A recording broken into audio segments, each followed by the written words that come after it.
इस press conference में आए इलेक्ट्रॉनिक मीडिया, प्रिंट मीडिया और निजी संचालकों के जो निजी चैनल से जो लोग आए हैं। मैं कॉन्स्टिट्यूशन क्लब ऑफ इंडिया में क्या हो गया?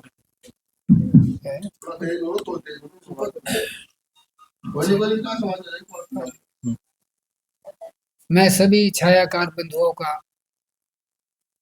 कॉन्स्टिट्यूशन क्लब ऑफ इंडिया में राष्ट्रीय डीएससी संघ की ओर से अभिनंदन करता हूं, स्वागत करता हूं। सवाल उठता है कि चुनाव के मौसम में केवल राजनीतिक पार्टियां ही जनसभाएं करती है और वही सब प्रेस कॉन्फ्रेंसेस करती है। सत्ता पक्ष विपक्ष पे आरोप लगाता है, विपक्ष सत्ता पक्ष पर आरोप लगाता है। आप लोगों के भी दिमाग में ये सवाल आ सकता होगा कि ये सामाजिक संगठन आज किस लिए कॉन्स्टिट्यूशन क्लब में प्रेस कॉन्फ्रेंस कर रहा है। हमारा उद्देश्य, हमारा विचार बड़ा सुस्पष्ट है। मैं आप लोगों के संज्ञान में एक बात डाल देना चाहता हूं। 1 अगस्त 2024 को भारत के सर्वोच्च न्यायालय से SC ST आरक्षण के उपवर्गीकरण का डिसीजन, जो कॉन्स्टिट्यूशनल बेंच द्वारा, जिसमें 7 जजों की संख्या थी, जिसकी अगुवाई तत्कालीन मुख्य न्यायाधीश DY चंद्रचूड़ कर रहे थे, और इस 7 जज की कमेटी ने 6:1 के अनुपात से सब कैटेगराइजेशन को सही ठहराया और 7 बेंच के आंध्रा हाई कोर्ट के फैसले को पलट दिया, जिन्होंने सब कैटेगराइजेशन को इलीगल करार दिया था। सबसे पहले इस मंच के माध्यम से हम सर्वोच्च न्यायालय की पीठ का हार्दिक अभिनंदन करते हैं, स्वागत करते हैं कि उन्होंने इस देश के करोड़ों डीएससी समाज के लोगों की आज़ादी को, जो भले इस देश को आज़ाद हुए 75 वर्ष हो चुके थे, मगर जब उनको संवैधानिक अधिकार प्राप्त ही नहीं थे, अगर मैं ये कहूं कि जो वंचित जातियों के लोग थे वो इस आज़ाद मुल्क में गुलामों जैसा जीवन जी रहे थे, जो माननीय सर्वोच्च न्यायालय ने फैसला दिया, इस देश के करोड़ों लोगों ने ऐसा महसूस होने लगा कि जैसे वो भी देश की मुख्य धारा से जुड़ने वाले हैं। अब सवाल उठता है कि ठीक है, ये कोर्ट का फैसला है। सर्वोच्च न्यायालय ने अपने फैसले में स्पष्ट कहा है कि राज्य की सरकारें चाहे तो आरक्षण की व्यवस्था कर सकते हैं और वो उसके करने के लिए अधिकृत है। आज उस फैसले को हुए 6 महीने होने को जा रहे हैं। हरियाणा की नवनिर्वाचित सरकार ने अपने पहले ही कैबिनेट मीटिंग के अंदर इस डीएससी के फैसले को एग्जीक्यूट किया, और न केवल एग्जीक्यूट किया बल्कि इसके संदर्भ में गजट नोटिफिकेशन जारी किया।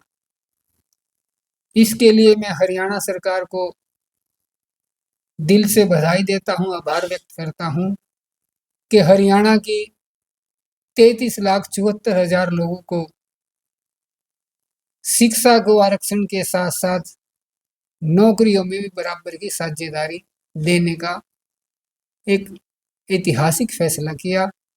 हम हरियाणा सरकार का धन्यवाद करते हैं। हरियाणा से निकलकर जो इस डीएससी समाज के रणबांकुरे हैं, सरदार कश्मीर सिंह जी, जिन्होंने पहली पिटीशन जो डीएससी सेग्रीगेशन के लिए लगाई गई थी वो पंजाब से लगाई गई थी और सर्वोच्च न्यायालय की संवैधानिक पीठ ने ये स्वीकार किया कि जो पंजाब सरकार द्वारा ड्राफ्ट तैयार किया गया था वो सुप्रीम कोर्ट के लिटमस टेस्ट में क्वालिफाई किया और पंजाब की वजह से ये हमारा डीएससी का आरक्षण बचा है। इसके लिए मैं सरदार कश्मीर सिंह और उनकी टीम को बधाई देता हूं। पीछे हरियाणा के लोग भी नहीं रहे। 8 स्टेटों की 23 याचिकाएं डाली गई थी। ये फैसला केवल 1 या 2 या 8 स्टेटों के लिए नहीं है, बल्कि सर्वोच्च न्यायालय का जो भी फैसला होता है वो सभी राज्यों के लिए होता है, सारे देश के लिए होता है। इसी कड़ी में हम कुछ साथी पंजाब, हरियाणा, राजस्थान, छत्तीसगढ़ से भी कुछ साथी आए हुए हैं जो शायद ट्रेन लेट होने की वजह से यहाँ पर नहीं आ पाए। झारखंड से भी कुछ लोग आए हुए हैं। उन सभी लोगों ने ये निर्णय लिया है कि देवीदास जी क्यों ना हम इस आरक्षण को इस देश के प्रत्येक राज्य में लागू कराने का काम करें। मुझे भी ये लगा कि जब हमारे डीएससी के संघर्षशील साथी देश के सभी राज्यों में लागू कराने के लिए हमें उत्साहित कर रहे हैं, क्यों ना इस लड़ाई को मजबूती के साथ लड़ा जाए। हम हरियाणा के पैटर्न को दिल्ली में भी लागू कराना चाहते हैं। हम दिल्ली के चुनाव के दौरान राष्ट्रीय डीएससी संघ की तरफ से 2 फरवरी को एक बहुत बड़ा डीएससी का कार्यक्रम आयोजित करना चाहते हैं, क्योंकि जब ये राजनेता मीटिंग कर सकते हैं तो डीएससी संगठन भी चुनाव के बीच में अपनी बातें, अपनी शर्तें मनवाने के लिए सभी राजनीतिक दलों से अपनी बात रख सकता है। और 2 तारीख का जो हजारों लोगों की संख्या में जो समाज इकट्ठा होगा, वो समाज, वो ताकत दिल्ली की सत्ता पक्ष के साथ साथ दिल्ली के विपक्षी दलों से भी ये बात रखेगी कि जो दिल्ली के चुनाव में डीएससी को एग्जीक्यूट करने का काम करेगा, माननीय सर्वोच्च न्यायालय के फैसले को लागू कराने की बात करेगा, ये समाज उसी पार्टी को वोट करेगा।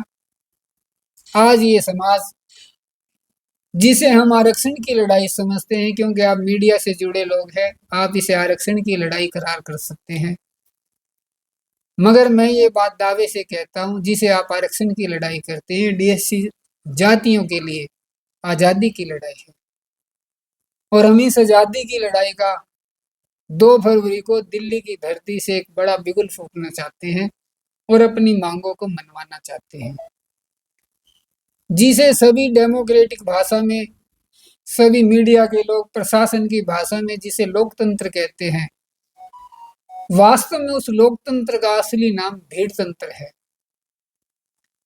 यदि भीड़ इकट्ठी हो जाती है तो ये तंत्र काम करने लग जाता है, और यदि भीड़ इकट्ठा नहीं होती तो ये तंत्र निष्क्रिय हो जाता है, जो आज तक होता रहा है। न केवल दिल्ली, न केवल हरियाणा, बल्कि भारत की तमाम राजनीतिक दलों ने कभी भी वंचित जातियों के लिए आगे बढ़कर उनके अधिकारों को दिलाने की कभी वकालत नहीं की। जैसा कि हरियाणा के चुनाव से पहले मेरे मीडिया बंधुओं ने, राष्ट्रीय चैनलों ने ये घोषणा कर दी थी कि हरियाणा में भारतीय जनता पार्टी जा रही है, कांग्रेस आ रही है, मगर 22 सितंबर 2024 को जींद के अंदर एक विशाल जन समूह इकट्ठा करके हम लोगों ने न केवल भारतीय जनता की हिचकोले खाती नाव को किनारे लगाया, बल्कि कांग्रेस के मुंह से हमने उनकी विजय को निकालकर भारतीय जनता पार्टी को सौंप दी। आपको एक बहुत बड़ी बात मैं बताने जा रहा हूं, समाज के लोगों और मेरे मीडिया बंधुओं। जब वर्ष 2014 में सारे हिंदुस्तान में देश के प्रधानमंत्री माननीय नरेंद्र मोदी जी की लहर चल रही थी, तब हरियाणा की 90 विधानसभा सीटों में से 45 सीटें भारतीय जनता पार्टी की निकल कर आई थी। और भारतीय जनता पार्टी ने हम डीएससी के लोगों से अपने घोषणा पत्र के माध्यम से ये वायदा किया था कि हमारी सरकार बनते ही हम पहली कलम से आपके आरक्षण को बहाल करेंगे, मगर उन्होंने नहीं किया। और हमने तत्कालीन मुख्यमंत्री माननीय मनोहर लाल खट्टर जी को एक बात कही थी कि खट्टर साहब, आपने अपने वायदे को पूरा नहीं किया, आपकी पार्टी को, आपकी सरकार को इसका खामियाजा भुगतना होगा। और जिसका परिणाम ये हुआ कि वर्ष 2019 के चुनाव में 45 सीटों से भारतीय जनता पार्टी की सीटें घटकर 40 रह जाती है। लेकिन जो 22 सितंबर 2024 को हम लोगों ने अपना वायदा किया कि जो पार्टी हमें आरक्षण देगी हम उसको वोट करेंगे, हमने प्रधानमंत्री की लहर से भी आगे बढ़कर 48 सीटें भारतीय जनता पार्टी को दी। मगर इस वक्तव्य का अर्थ ये नहीं है कि हम दिल्ली में भी भारतीय जनता पार्टी की मदद करने के लिए आए हैं, ऐसा कोई हमारा उद्देश्य नहीं है। हमारे संगठन का, हमारे समाज के लोगों का एकमुश्त फैसला है, जो भी पार्टी, जो भी सरकार हमारे डीएससी के कानून को, डीएससी को लागू करने का काम करेगा, ये समाज उसके ही वोटों को, उसी की पार्टी को वोट करने का काम करेगा। हम इस आरक्षण के माध्यम से दिल्ली के अंदर केवल शिक्षा और नौकरियां ही नहीं पाना चाहते, बल्कि हम दिल्ली सरकार से राजनीतिक हिस्सेदारी भी मांगना चाहते हैं। दिल्ली सरकार कौन बनाएगा, भारतीय जनता पार्टी बनाएगी, कांग्रेस बनाएगी, आम आदमी पार्टी बनाएगी, ये हमारा विषय नहीं है। हमारा विषय कि हमारी राजनीतिक साझेदारी जो कोऑप्शन के माध्यम से मिलती है। मैं आप लोगों के माध्यम से एक बात दिल्ली सरकार को, दिल्ली की वर्तमान सरकार और भावी सरकार को ही बता देना चाहता हूं, हमें दिल्ली में एक वाइस चांसलर चाहिए।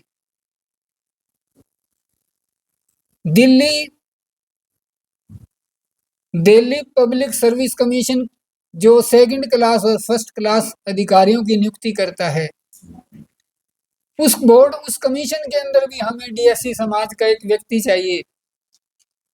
और जो दिल्ली कर्मचारी चयन आयोग है, जो क्लास 3 और क्लास 4 कर्मचारियों की नियुक्ति करता है, उस बोर्ड में भी हमें एक आदमी चाहिए जो हमारी शर्तों को पूरा उतरेगा, जो हमारे पैमाने पर खरा उतरेगा।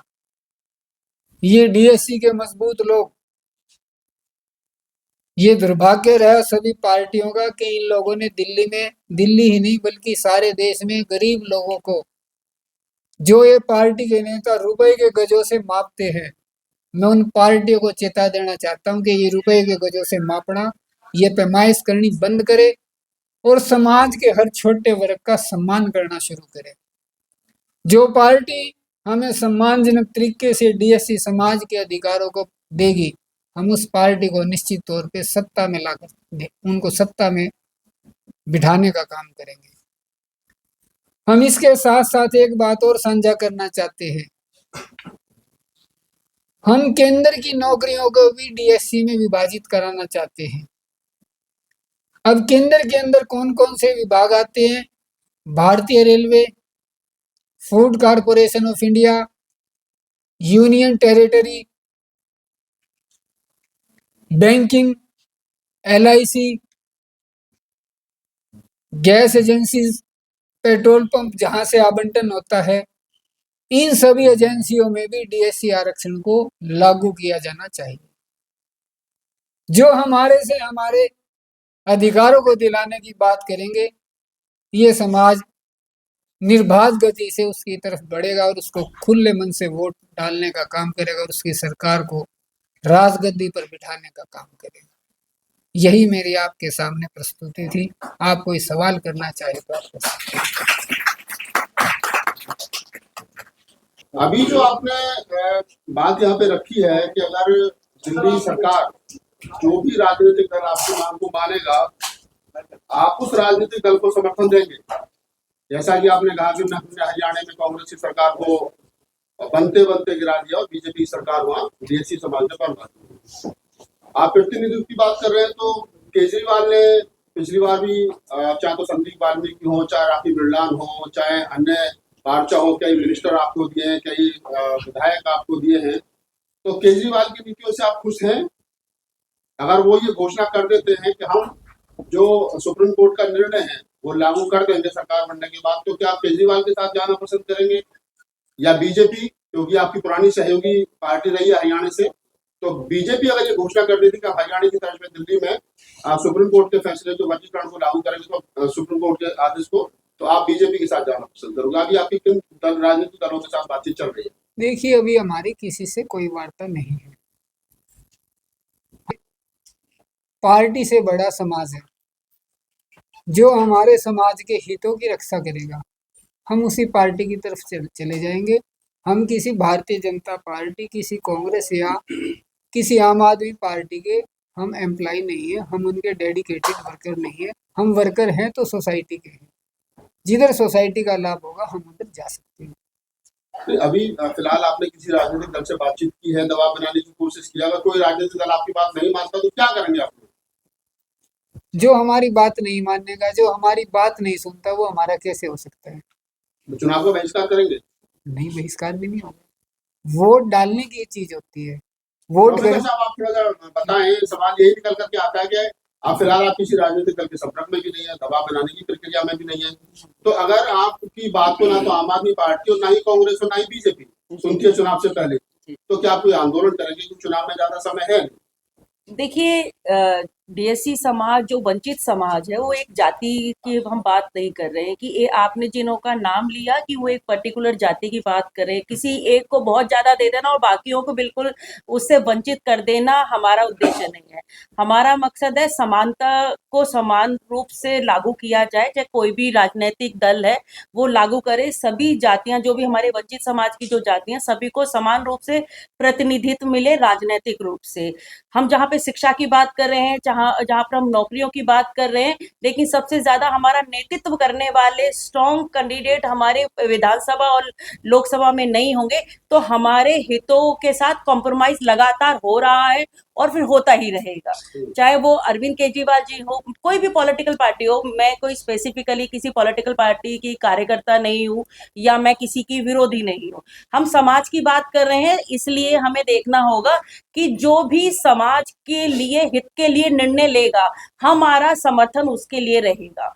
पहली बात। दूसरी बात, आपने कहा कि अगर वो नहीं करते हैं, देखिए जितना योगदान हम वोट देने में भी बड़ी भूमिका निभाता है और वोट ना देने से दूसरे के पाले में दे देने में भी बहुत बड़ी भूमिका निभाता है।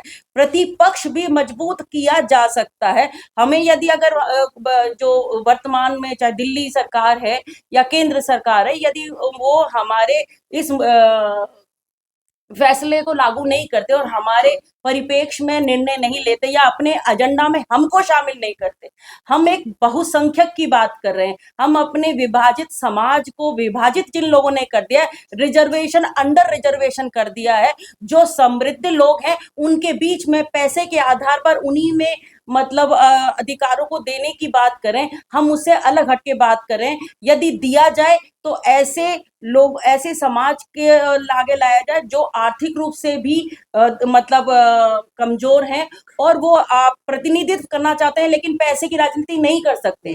तो ये सब चीजों को देखने के पश्चात कैंडिडेट, लोकतंत्र में कैंडिडेट बहुत महत्वपूर्ण भूमिका निभाता है। तो अगर कैंडिडेट भी ठीक होना चाहिए, ऐसा नहीं कि हमारे समाज से पांचों के लिए बराबर। सवाल क्या है जो मुद्दा आप लोगों ने उठाया है, मैं वही बताने वाली हूँ कि हम विरोध में, हम जो अभी एक आंदोलन की जहाँ पे बात की, हम जो 2 तारीख के बारे में मतलब देवदास जी ने बात कही है, हमारा हम दिखेगा नहीं तो बिकेगा क्या? आप तो मीडिया से हैं, जो दिखता है वो बिकता है। तो हम शोर तो मचा सकते हैं, हम कहीं ना कहीं सोए हुए अपने समाज को तो जगा सकते हैं। हो सकता है एक वोट से सरकार बनती भी है और एक वोट से सरकार गिरती भी है। तो हम हो सकता है कि ये जो 67 और जितनी एक पावरफुल जो गवर्नमेंट बनी हुई थी पहले भी और अभी, तो हम उसमें सेंध लगा सकते हैं। हम नहीं कह रहे कि हम किसके पक्ष पर विपक्ष में, लेकिन हमारे मुद्दों को जो साथ में रखेगा हम उसके साथ में चुनना तो रहेंगे। कोई ना कोई पड़ेगा ना। अभी जैसे आपने 2 तारीख को आके अगर आंदोलन करते हैं, जी। अगर आप 2 तारीख को आंदोलन करते हैं हम्म। और उसके बावजूद भी कोई राजनीतिक दल आपकी बात को नहीं सुनता है, नहीं मानता, हाँ तो ठीक फिर है। आप क्या करेंगे? मेरा सवाल ये है। हम अवेयर करेंगे कैंडिडेट के साथ भी, और जो हमारे अध्यक्ष हैं देवीदास जी, मिलकर इस चीज पर निर्णय लेंगे। और हो सकता है कि हम देविदास जी, क्या ऐसा भी हो सकता है कि आपका जो डीएससी गठबंधन संगठन है, आप अपने प्रत्याशी को चुन करके मतलब कुछ लोगों को आप समर्थन करें? नहीं, नहीं, हम अभी और अभी राजनीतिक रूप से चीजें तो अभी शायद नहीं, हम नहीं करना चाह जो रहे। अभी आपने प्रेस कॉन्फ्रेंस रखी है, हम्म। इसके अंदर तो बेस ही नहीं है ना डीएससी का, कि जैसे और दल है, भारतीय जनता पार्टी है, कांग्रेस पार्टी है, आम आदमी पार्टी है, बहुत सारे दल। तो क्या डीएससी का ये कोई ऐसा सिस्टम निकल के आ रहा है कि अपनी पॉलिटिकल पार्टी बनाई जाए तब लड़ा जाए? और अगर पॉलिटिकल पार्टी नहीं हो तो वंचित हो ना आप लोग, तो ये समाज वंचित है। तो इसमें कैसे मतलब आप इसको पिक करोगे? क्योंकि अगर पॉलिटिकल बेस नहीं है तो कोई बेस नहीं है, अगर पॉलिटिकल बेस है तो सब कुछ निकल के आएगा। तो इसके लिए करोगे कैसे? जैसे अभी हमारे पत्रकार भाई ने बोला, पूछा आपसे कि भी आप करना क्या चाहते हो, इसके बाद हम आप अभी इसके अंदर कोई हिस्सेदारी भागीदारी रखोगे?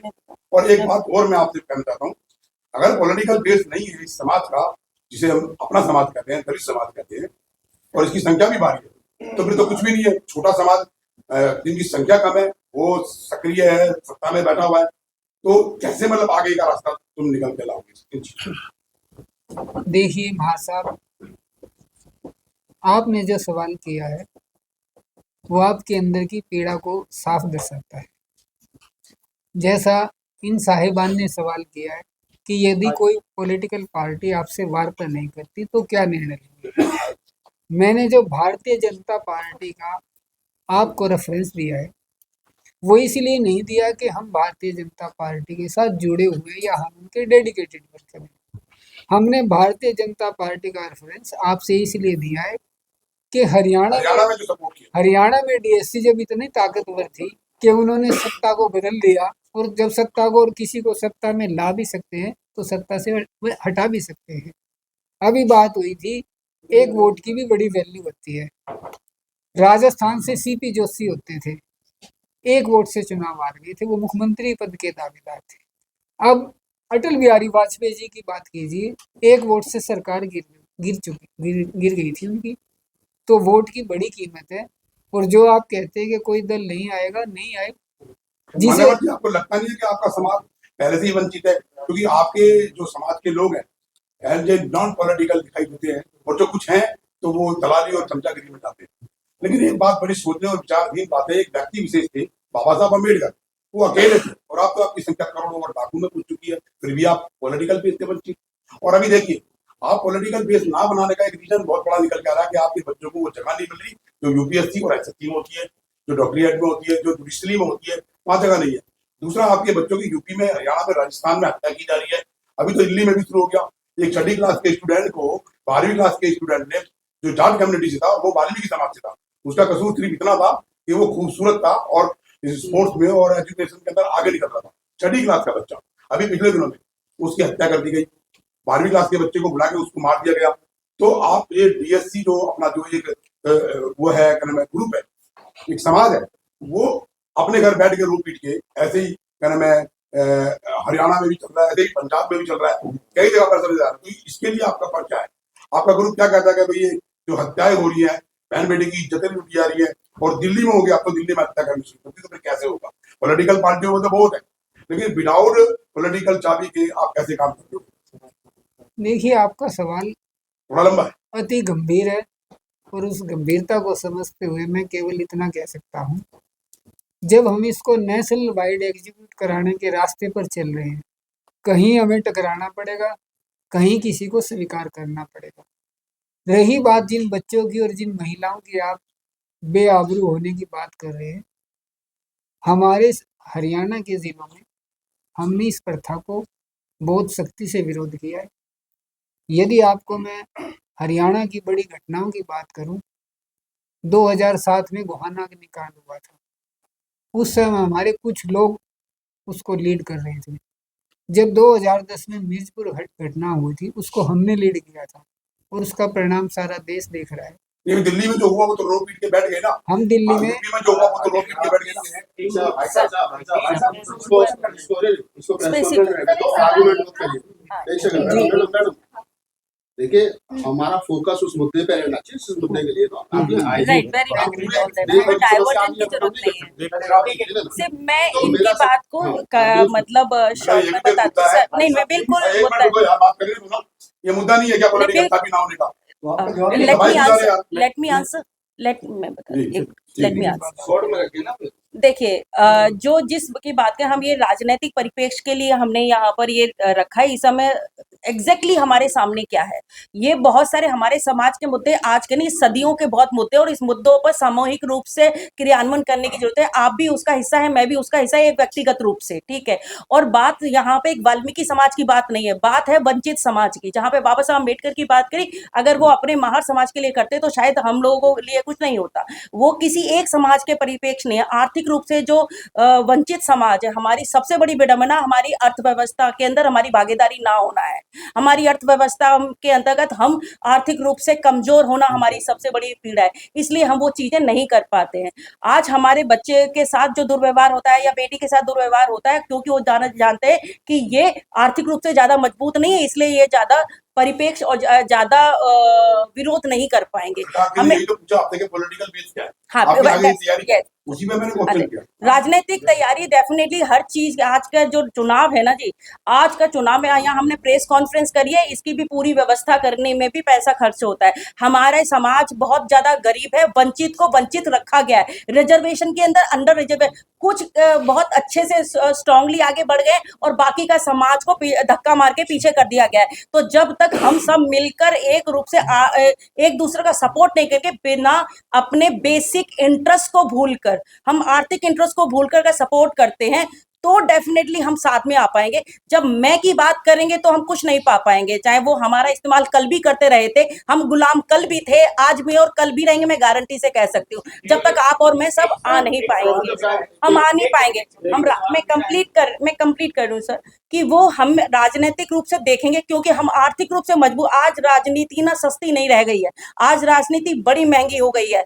कहीं पर भी जाना है वो महंगा हो गया है, कहीं पर भी चाय पिलानी हो पीनी है वो भी महंगी हो गई है। भूखे पेट भजन ना हो, गोपाला वाली बात है। तो हमें ये चीज को देखना पड़ेगा। अभी पहले हम डिमांड करें, पहले हम एंट्री लेंगे, मजबूती से एंट्री लेंगे, और एंट्री मतलब अपने लोगों को भेजेंगे, फिर अपनी पार्टी की हमारे सामने माननीय काशीराम जी ने एक बहुत बड़ी मतलब चीजें हमारे सामने रखी।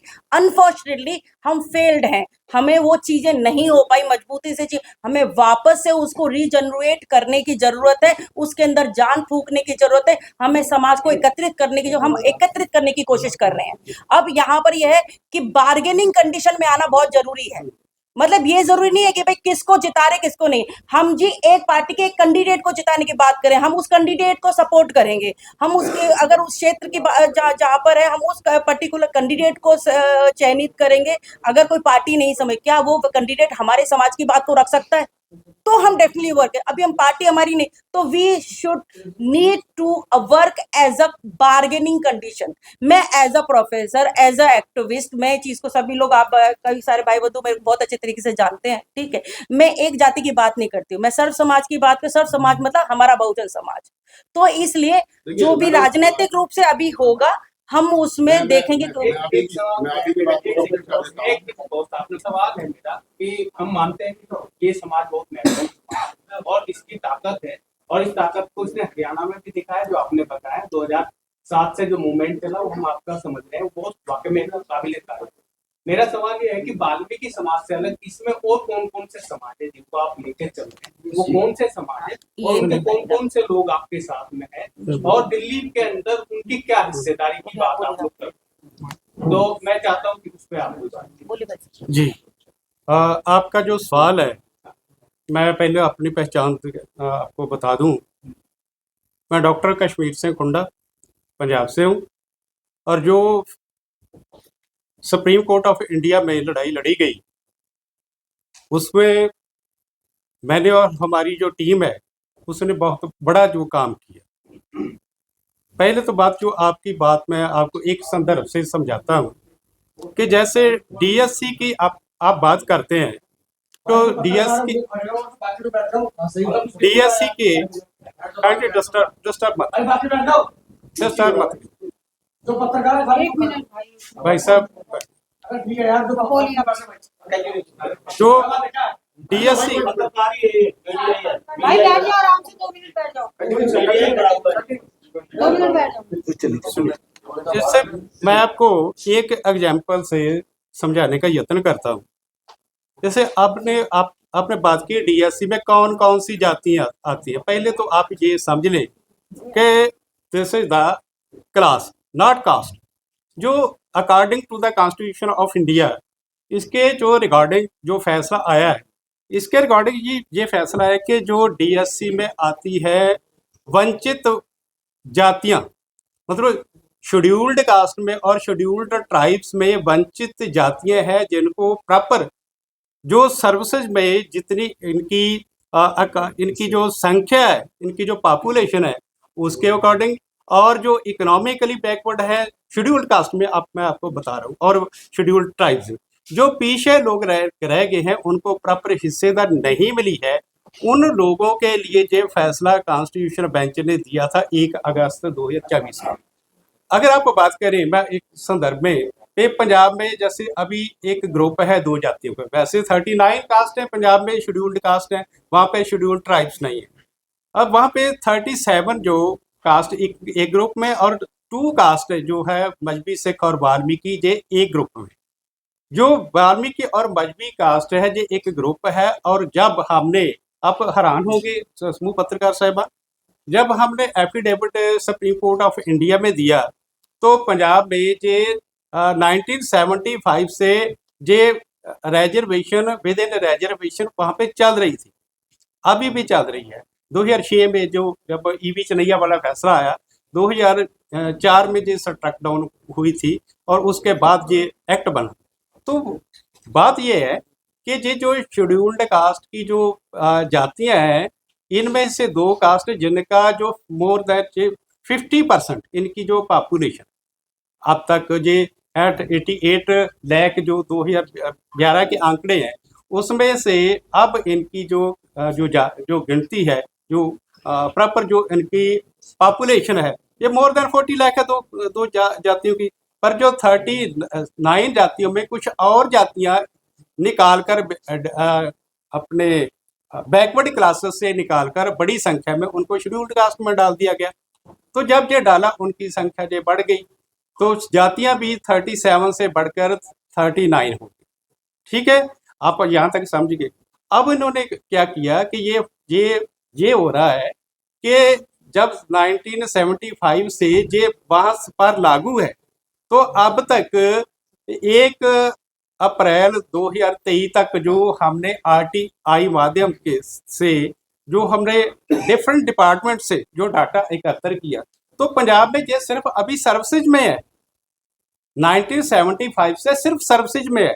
और सर्विसेज में ये होने के कारण 22 डिपार्टमेंट या ऑफिस ऐसे हैं जिनका जो हमने आरटीआई के तहत डाटा एकत्र किया, वहाँ पे 50% रिजर्वेशन, मतलब 50 ईयर तकरीबन हो गए हैं, 50 ईयर हो गए हैं रिजर्वेशन में। रिजर्वेशन होते हुए जब ये डाटा निकल कर आरटीआई के माध्यम से, तब आप लोग हैरान होंगे तो जो मजबी सिख और वाल्मीकि एक ग्रुप ऑफ कास्ट है, इनकी जो सर्विसेज में इनकी जो भागीदारी थी ये होनी चाहिए थी 50% शेड्यूल्ड कास्ट में, और ये 1 अप्रैल 2023 तक इनकी गिनती थी 10.89। इतना बड़ा अभी तक जो फर्क है। अब मैंने सिर्फ सर्विसेज की बात करी। इसी तरह जब हम अदर, जैसे मैं हरियाणा में आते हैं, जैसे मैं हिमाचल में जाते हैं, कुछ कास्टें ऐसी हैं जो पंजाब में या हरियाणा में वो एक ग्रुप में आती है जो जिनको ज़्यादा मिल चुका है, और दूसरे ग्रुप में, जैसे हिमाचल की मैं बात करता हूँ, हिमाचल में जो चमार एक ऐसी कास्ट है उसको अभी तक भी उनका प्रॉपर हिस्सा नहीं मिला, लेकिन पंजाब में उनको बहुत ही हिस्सा मिल रहा है। ठीक है ना। तो ये किसी स्टेट में इनकी जो भागीदारी है और किसी स्टेट में इनकी जो संख्या है ये डिफरेंट है, और ये स्टेट टू स्टेट ये डिफर करती। प्रधान जी, एक सवाल है कि जी। आपने कहा कि कौन सी जाति मतलब आर्थिक आधार पे आगे निकल गई थी। क्या कोई डेटा है इस प्रकार के जिससे हो सके कि कौन ने, चमारों ने कितना खा लिया, वाल्मीकि ने कितना खा लिया, अन्य मजलिसों ने कितना खा लिया? मैंने अभी आपको बताया, ऐसा कुछ ऐसा डेटा है? अभी आपको तो मैंने दिया डाटा। डेटा मैं डाटे की बात की है, ये आपने सिर्फ नौकरियों में बात की, आर्थिक आधार पे आप कैसे? मैंने आर्थिक आधार को भी बोला नहीं, एजुकेशनल और सोशल जो इसका स्टैंडर्ड है उसके आधार पर ये इसका डाटा जो ये बनती है हर एक स्टेट की। ये हरियाणा का होगा। सुनिए सॉरी, पंजाब की, पंजाब आगे। मैं सभी स्टेट की बात ये करना चाह रहा हूँ कि जैसे अभी हमने ये मांग कर रहे हैं पूरे देश में कि जैसे अभी बिहार में जो जातिगत गणना हुई है, हम तो पूरे इंडिया में चाहते हैं कि जातिगत अगर गणना होगी तो फिर सारा जो सिनेरियो सामने निकल के आ जाएगा। पर जो शेड्यूल्ड कास्ट और शेड्यूल्ड ट्राइब्स में है, ये इनकी जातिगत गणना ऑलरेडी पहले से जैसा भी जो स्टेट है उनके पास होती है। आप जो स्कीम होती है हर के प्लानिंग जो डिपार्टमेंट होता है हर स्टेट का, उसमें जातिगत गणना वो आती है। जैसे हम पंजाब की जातिगत गणना आपको दे सकते हैं, कौन कितनी जाति है, कौन कितनी जाति है, कितनी उसकी एजुकेशन क्वालिफिकेशन है, शहरों में कितने रहते हैं, गांव में कितने रहते हैं, कितने के पक्के मकान है, कितनों के कच्चे मकान, ये सभी डाटा है। और डाटे के बिना कुछ नहीं होता। ये सुप्रीम कोर्ट ऐसे थोड़ी फैसला कर देता है। अब एक और मेरा जी। सवाल है, आपने अभी एक बात कही थी कुछ जातियां जो है वो मलाई खा गई, तो उन जातियों का अक्सर ये कहना होता है कि आपने अपने समाज में जो आपके जो सामाजिक संगठन है उन्होंने शिक्षा के क्षेत्र में अवेयरनेस नहीं फैलाई आपके समाज में, जी, तो उसके लिए क्या कहेंगे? देखिए, बेसिकली अभी मैं भाई साहब की बात को कंटिन्यू करते हुए आंसर आ जाएगा कि पूरे भारत में जो जातिगत तरीके से जो पहला रिजर्वेशन 1950 की बात है वो 1930-31 के जनगणना के आधार पर हुआ, जो हम लोगों को रिजर्वेशन मिला हुआ है।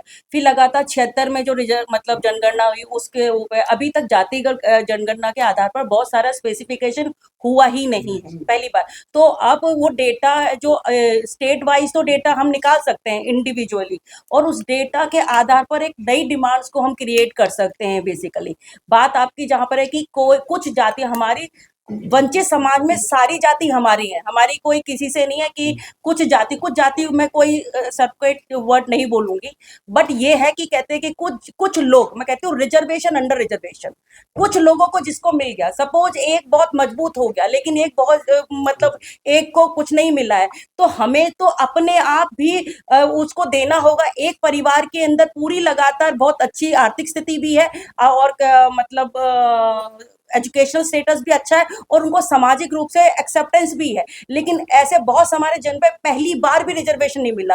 रिजर्वेशन किसको मिलेगा? रिजर्वेशन राशन देने का काम नहीं करता, रिजर्वेशन आपको नॉलेज देकर एजुकेशन के बाद अपने स्टेटस को बनाने की बात करता है। एजुकेशन के अंतर्गत हमारे बच्चों को जब हम अवेयरनेस नहीं करेंगे, भाई जो आपने कहा कि वो समाज ये कहता है कि भी आपने अपने समाज को अवेयर नहीं किया, क्या वो समाज का हिस्सा नहीं है जो एजुकेटेड हो गए? क्या उन बाकी समाज को एजुकेट करने का उनका काम नहीं है? सिर्फ अपना मेरी यहाँ पर बात समाज नहीं आता, यहाँ पे बात जाति आ जाती है कि हमें अपनी जाति, मेरा पेट हो मैं ना दूं काऊ वाली बात आ जाती है। ऐसा नहीं होना चाहिए। आप एक वंचित समाज का हिस्सा हो, अर्थात आपके जो अन्य भाई बंधु हैं वो जाति क्या संबंध रखते हैं? अम्बेडकर जी ने, बाबा साहब अम्बेडकर ने कास्टलेस सोसाइटी की बात करी है, जाति विहीन समाज की बात करी है। रिजर्वेशन जाति पे नहीं, रिजर्वेशन उस वर्ग को मिलना है जो वंचित समाज में आता है, और उसमें 1028 जातियां अनुसूचित जाति के अंतर्गत गई और वहां पे 2-3-4 जातियों को ही मिले, तो बाकी की जो हजारों सोइयों जातियां उनका क्या होगा? कहीं पे थोड़ी कम है, कहीं पे ज्यादा है। तो हमें अवेयरनेस करना काम आपका भी है, अवेयरनेस करना मेरे जैसे लोगों का भी काम है। आखिरी सवाल ये है कि उसके बाद अगर सरकारें नहीं सुनती तो आपकी आगे का रणनीति क्या होगी? सरकारें कभी भी किसी की नहीं सुनती है, सरकारें कभी किसी की सगी नहीं होती है, वो वोट की सगी होती है, जान लीजिए। ये लोकतंत्र है, जनता का शासन जनता के लिए, जनता के द्वारा। वो लोग समझते हैं कि कोई भी जो पॉलिटिकल पार्टी है वो अपने लिए काम करे, और हम काम करेंगे जनता का शासन जनता के लिए और जनता के द्वारा, अर्थात जनता महत्वपूर्ण है, हमारा एक वोट बहुत महत्वपूर्ण है। हम कुछ नहीं करेंगे लेकिन डेंट डालने का काम जरूर करेंगे, डेफिनेट। 2 तारीख के लिए कोई अपील करना चाहेंगे आप?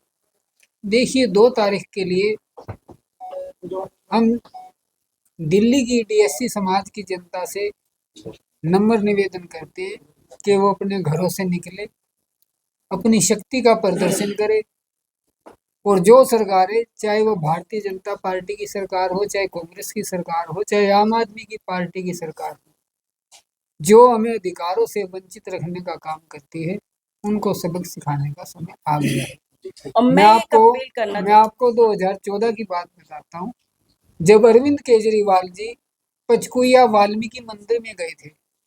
उन्होंने समाज के लोगों से वायदा किया था कि हम ठेका प्रथा खत्म करेंगे और कच्चे कर्मचारियों को पक्का करेंगे, और 10 साल की सरकार बनने के बावजूद भी दिल्ली में ना कोई कच्चा कर्मचारी पक्का हुआ है और ना ठेका प्रथा खत्म हुई है। बल्कि मैं ये कह सकता हूँ दावे के साथ कि दिल्ली की अरविंद केजरीवाल सरकार ने ठेकेदारों को अमीर बनाने का ठेका ले रखा है। बिल्कुल। जी विकास जी, आपने कहा कि दिल्ली को 2 तारीख को जो अभी आप लोग घोषणा करने वाले हो, 2 तारीख को क्या होगा दिल्ली, जिसमें आप दिल्ली से? विकास जी, मैं आपको एक बात और बता देना चाहता हूँ। जब अरविंद केजरीवाल जी पंजाब में सरकार बनाते हैं, पत्रकार बंधुओं मेरी बात ध्यान से सुन लो, तो पंजाब सरकार 176 लाख अफसरों की पोस्ट एडवर्टीज करती है और उन 176 लाख अफसरों में कोई रिजर्वेशन शेड्यूल्ड कास्ट, पिछड़ा वर्ग और शेड्यूल्ड ट्राइब के लिए नहीं रखी गई थी।